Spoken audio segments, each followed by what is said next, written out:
I started calisthenics at 14 years old. I thought pull-ups and dips is all I needed to build muscle with calisthenics. So I spammed hundreds, even thousands of reps a week, no joke. And definitely got a solid physique throughout the process of that. I definitely built muscle. But after 7 years of training, I realized most people, including me back then, are doing pull-ups and dips completely wrong. Right now, I still primarily focus on pull-ups and dips to build muscle, but now I gain strength and muscle way faster after making a couple of shifts. So the truth is, you're not building your chest, your back, and your arms like you think you are until you fix this. All right, so we have a couple of problems with how most people do pull-ups and how most people do dips. When it comes to pull-ups and dips, they're basic exercises that can be done in so many different type of ways and can be done to build muscle and strength in many different type of ways, because you can do a lot of pull-ups and a lot of dips and you can gain a lot of strength through it and you can gain a lot of muscle through it. Even if you do not really do the pull-ups and push-ups and dips properly, you're still gonna be able to build a very good physique with it, which is what I did. But after making a couple of shifts, after making changes, I gained muscle quicker. And don't you want to be the guy to do pull-ups and dips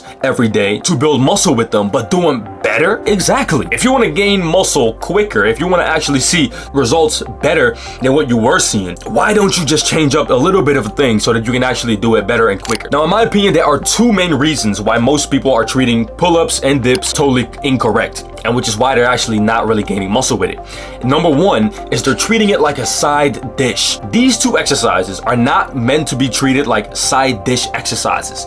They're not these little endurance finishers that you could do after your bench press or your lat pull down to kind of burn out your back and your chest a little bit, or your triceps. These two exercises are actually one of the best exercises that you can do for your upper body. My physique is mainly built from just push-ups, pull-ups, and dips, primarily pull-ups and dips.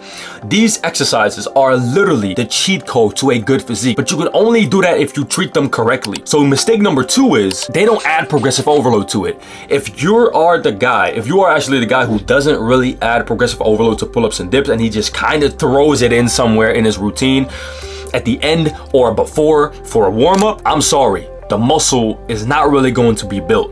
You see a lot of calisthenics athletes, even fitness athletes sometimes on YouTube say, I've built a lot of muscle with pull-ups and dips and they're great, blah, blah, blah. And the only reason why they have been able to see success with it is because they have prioritized it. Look at Fitness FIQs, look at Bod Omni-Man, look at Alex Leonidas, look at Austin Dunham.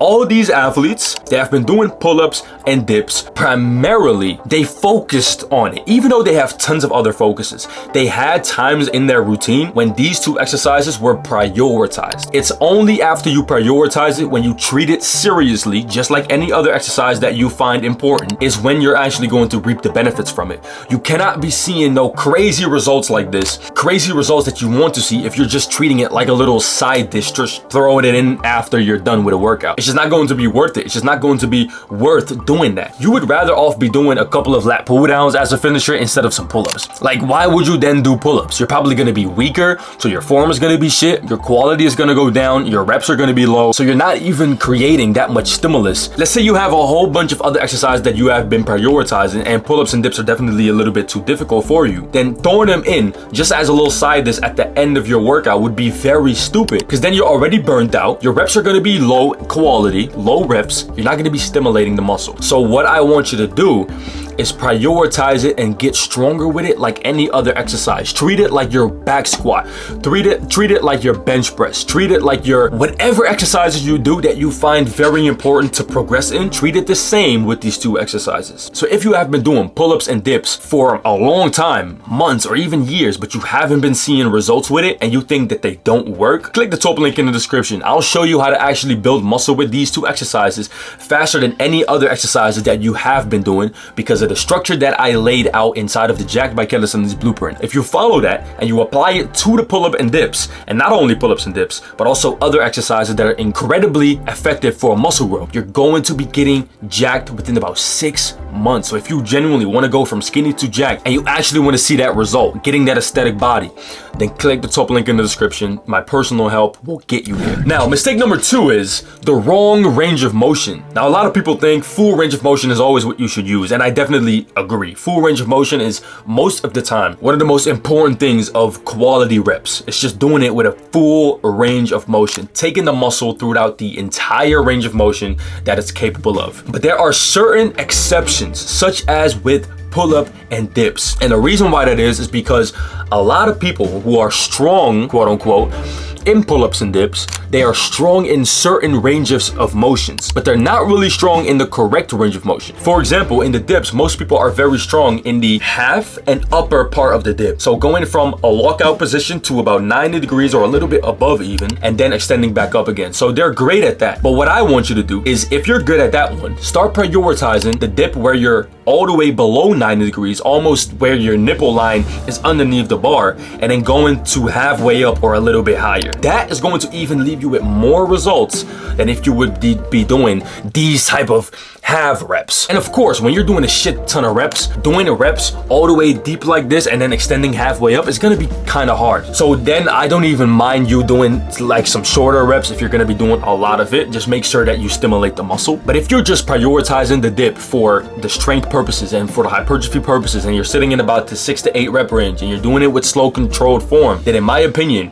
sitting more in the lower ranges of motion, so at the lower than 90-degree range, you're actually going to be getting more results. Now, this is actually the same with pull-ups. With pull-ups, I do not want you to be repping it out at the top and then like halfway or a little bit like this and then repping it out again to the top. The most important and most hypertrophic part of the pull-up is the full dead hang to about right here where your back is most tensed. The more you go up, the more your biceps are starting to take over, which is not entirely a bad thing. But when you're doing, for example, your pull-ups on rings or whatever, doesn't matter which variation you do, just going up to where your back is most squeezed and then going down again and progressively overload through that form is going to be the best way to go about it. Now, in my opinion, you should mix both. You should mix the full range and you should mix this different sort of range of motion with pull-ups and the dip, because now you can prioritize them both and you can gain endurance with the one thing and you can gain hypertrophy and strength and muscle with the other thing. Now, then we have mistake number 3, and that is no intent behind the movement. What I see most people do, and this also has something to do that I talked about before, is they prioritize these exercises at the end of their workout or as a warm-up in the beginning. And they do these exercises in a way where they're not really focusing on the movement. Yes, you could be doing pull-ups and dips all day, but if you're not going to be focusing on it, even if you don't have it as a priority, if you're not going to be focusing on the quality, on the way that you're doing it, on the tempo, on the range of motion, if you're not going to be putting any intent behind it, forget the muscle growth that you want to see. Forget the gains that you're going to make in your chest and your back, your biceps and your triceps. You're not going to be seeing those gains. So you want to be putting real intent behind it. And the way that you do this is by just controlling your way up and down. Instead of just trying to rep it out a little bit to pump your back up, start putting it as a priority exercise at the first thing that you do in the day in your exercises. Let's say you have an upper body day. Focus on your pull-ups and dips first, doing about 2 to 3 sets per exercise, going heavy or making the variation tough enough, and doing as much reps as you can with that tough variation or a lot of weight, and put intent behind it. So do it properly. Actually focus on doing the exercises in a way that it's supposed to be performed. Take a look at my dips. Take a look at my dips on the bars, rings, doesn't matter, whatever I put on the screen. The real reason why I built muscle with it is because all my intent and focus is behind the dip and the pull-up. I don't just do this just to pump up a little bit. I don't just do this as like a little feeder workout after my weightlifting session, which I don't have. You want to be focusing on as much quality as you can per rep, per set, per exercise. And this is exactly how I teach it inside of the Jacked by Calisthenics program. So if you are ready to go from skinny to jacked with calisthenics and you don't want to go to the gym, you don't want to use weights, and you just want to go from skinny to jacked with calisthenics training and learn calisthenics properly throughout the process of it, then click the top link in the description. You're going to be getting full modules, 30 plus modules with programs and full exercise selection, my personal help with weekly live calls in here. So if you're the type of person that is serious about the muscle building journey that you're in right now, then click the top link in the description and I'll see you inside very soon. Now, next chapter, the fix for pull-ups, how to actually gain back size with it. The first thing that I want you to do is prioritize your variations that you're going to be rotating in. Don't just stick to the normal pull-up. We want to add in some variations. Don't just think, oh, I can just do the normal pull-up for life and gain muscle with it. Yes, you technically can, by the way, but if you want to actually get good at them and get stronger and also target every single part of your back with it, prioritize some variations. The most important ones are close grip ring pull-ups, wide grip ring pull-ups, normal pull-ups on the bar, behind the neck pull-ups, and chin-ups.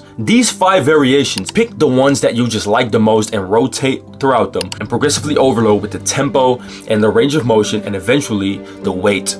And trust me, you're going to build a very big back from this. I've been doing this for years and my back is my best body part, one of my best body parts. It's my second best body part. And that is because I prioritize exactly what I'm teaching you here. Now, when it comes to the dip, the fix for the dips is literally going to be as easy as it can get. It is going to be changing up the variations, so just doing it on rings or on bars, and changing up the tempo and the range of motion. Those are the only 3 changes that I want you to make. So 2 variations and these other 2 changes that you're going to make in your progressive overload system. And then once you have been able to master that, you're going to add weight to it. Now listen, there's a bunch of reasons why people still do not build muscle even though they apply this. If you just simply apply these things to your pull-ups and dips and you prioritize them for about twice a week, I don't see a reason why you're not going to build muscle with it. Look at the top calisthenics athletes who just do pull-ups and dips.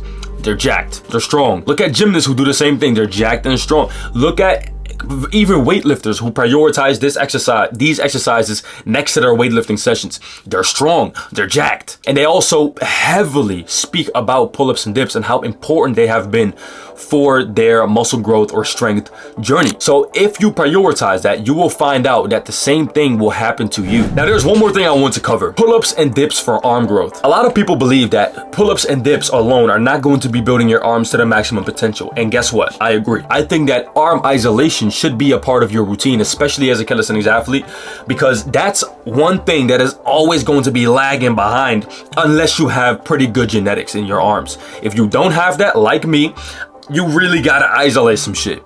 But how can you still make really good gains and get close to the maximum potential of gains that you could make in your arm with just pull-ups and dips? Well, number 1, change pull-ups to chin-ups. Focus on that supinated grip and really start prioritizing that squeeze at the top and lowering it quite slowly to the point where your biceps are most stretched but still under tension, and then pull up again. When it comes to the dips, focus on that lockout of the dip and going halfway down. That is the best way, in my opinion, to target your triceps, because that squeeze and that maximum stretch is going to be the best thing for your triceps. One thing that most people get wrong about their triceps is that when they do very deep dips, they get more range of motion for their triceps. No, that only counts for your chest. The more you go deeper on your dip, the more your chest is gonna stretch out, but not your triceps. Your triceps are maximally stretched and under tension when you're about right here. When you're about right here, your triceps are most stretched while still under tension. The more deeper you go, it's all just gonna be chest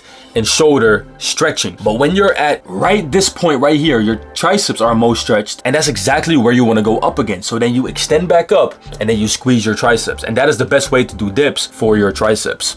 So if you superset these two into a single session and really focus on getting stronger with them, your arms will still grow a lot, even if you don't have a lot of isolation in there. And that's how I have basically built the basis of my arm gains. Now, yes, I started to, of course, grow my arms further and further the moment I started implementing some isolation. But if you really do not want to do that and you just want to stick to this, then go ahead and do it the way that I just told you. So these fixes are very simple, but they are what changed everything for me. If you make these shifts right now in your pull-ups and dips, you will stop thinking the way that all these other motherfuckers thinking, like, oh, pull-ups and dips don't work.